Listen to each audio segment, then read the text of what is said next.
What's up everyone? It's your girl Faye. I'm back again kama kawaida to mean as always. So today I'm here with a very different kind of video. This one is titled Barehanded Deer Catch, and I'm told that it's gonna make me laugh, so let's classify it as kind of comedy.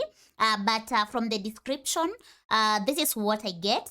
Deer hunting by catching a wild feral, that is pest, deer with just hands. Is that even possible? So, no guns, no traps, no tools or weapons.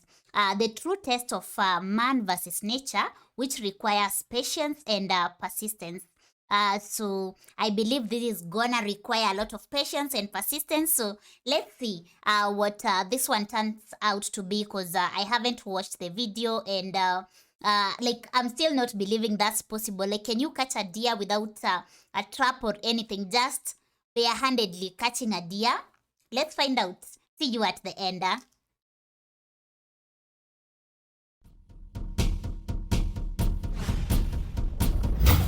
Uncalled Production.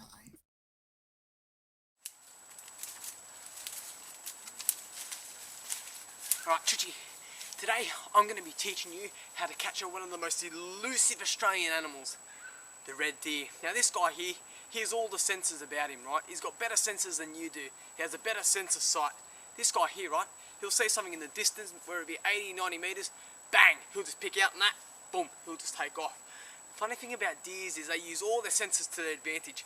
Their hearing acts like radars, the way they just turn, listen, listen, listen. Any sort of stick snap, particularly here in the Lantana. Oh. A deer hears something like this, bang, he's taken off, see you later. These guys here can reach 50 kilometres an hour in one hit. The funny thing about a deer is its best sense is my weakness. That's his sense of smell. He can smell me from a good distance, where it'll be 50, 60 metres away. So the funny thing about catching these deers is you need to be able to mimic your environment as best as you can. First thing that I like to do is try and smell like the environment as much as you can. Lantana, it's got a very pungent smell. It will take any sort of scent of smell that you have. So just rub it all over your sweat glands. Interesting. All over your face. You want to try and smell as much as the surroundings as you possibly can. Now the funny thing about deer, oh there we go, smelling nice now. Woo! Now the funny thing this about should be interesting. They're quite periodic animals, and trying to capture one of these animals is a bit like understanding exactly where his movements are going to be. The funny thing about deers, and what I know from my knowledge and experience, is often in wallows are the easiest place to try and capture these deers, and that's exactly how I'm trying to get one today. Use all the weaknesses that I can against him, camouflage to the natural environment, and boom, I should be able to get one. So I'm using the trails which have been made by deers to navigate my movements through the thick scrub undergrowth. Keeping as quiet as possible and using the surrounding cover, I can then start to track down their movements whilst being unnoticed. I'm keeping a sharp eyesight out for fresh scats, which I can use as an indicator of the time elapsed from when he first moved from the area. Generally what I'll look at is the colour and moisture of the scat content, as this is often the best indicator of when he was last there. Other important indicators are the scratch markings left in trees as a result of the deer's antlers. The tree markings are a result of the deer's attempt to scent the tree with his hormonal glands, located just under his eyes. This way he can inform other males of his territory and females of his presence.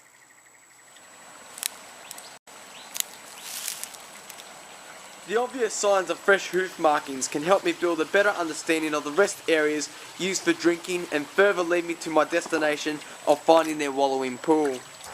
The advantage of trekking through water has the benefit of reducing any noise which may alert them of my presence. Having finally found a wallowing pool, I place some native plant in my mouth to cover my breath, a scent in which a deer can pick up from at least 20 metres away. 20. The process of now camouflaging myself with the wallow begins, and long and strenuous time to wait for an unexpected deer is only now a matter of time. Wow. This should be interesting, huh?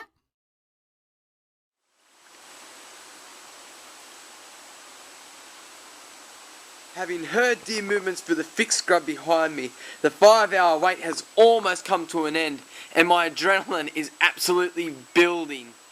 5, huh? Ah. What? That's a lot of patience. Wow! Wait, I didn't finish reading that. So after some continual chasing through thick scrub, I had finally managed to force him back into camera view. So let's see.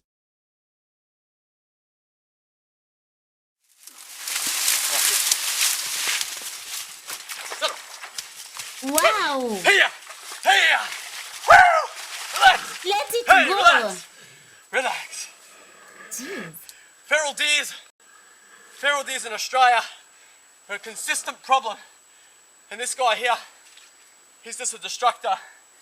These guys here are like nature's excavators. Just the way that they move. Settle with me. Settle with me. Okay, relax, mate. Relax. Oh, wow. It's always key. With these animals, you just got to hold their center point of gravity down to the ground. Letting him breathe. As soon as he gets a bit of energy, you drop your weight. Now this animal here, he has just as much power as a horse. Settle. His male back, look at him. He's not happy at all. You're right, mate. It's always key that you don't move him much.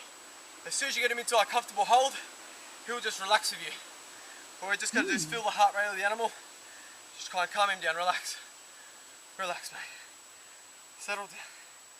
You're okay. Wow. Now this is all about patience and persistence. It's about being persistent with these animals.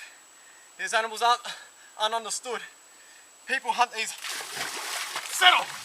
Settle! Oh my God. Come over here! Hey! Hey! Get over here! Okay. Drop your knee down. Again. Okay, settle. Okay. Okay, mate. Come on, over here. Over here. Jeez. That was so intense, huh? And yes, after casually releasing the deer, I composed myself in a sensible fashion and launched the camera as far as I could. Wow.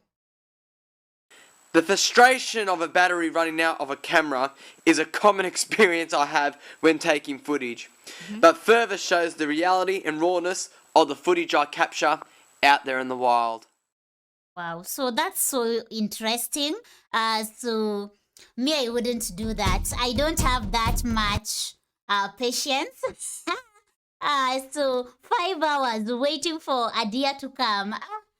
Hey, and all the struggles of having to find like what he did. Sorry about that. It's really happening.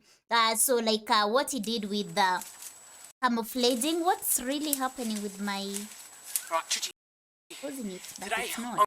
I'm going to be teaching you how to capture one of the most elusive Okay. Australian animals. So yeah, that is it. I don't know what was happening. So as I was saying, like it requires that patience and persistence, as he mentioned.